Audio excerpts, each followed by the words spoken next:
Permacultura en Galicia. Árboles singulares. Episodio 2. Castaño milenario de Pumbariños. El castaño más longevo y grande de Galicia se encuentra en el Souto de Rozavales, en Manzaneda, Ourense. Su impresionante tamaño y majestuosidad asombra a todo el que lo visita. Este grandísimo ejemplar tiene un perímetro superior a 12 metros, por lo que se necesitarían al menos 10 personas para rodear su tronco.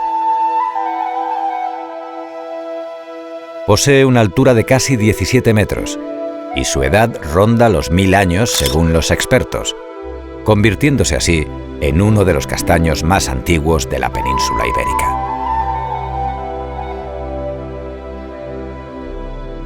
Es un árbol multitronco y, por el hecho de tratarse de un ejemplar injertado, ha logrado alcanzar tales dimensiones, destacando entre todos los castaños de la zona, espacio natural explotado durante siglos para el cultivo de la castaña.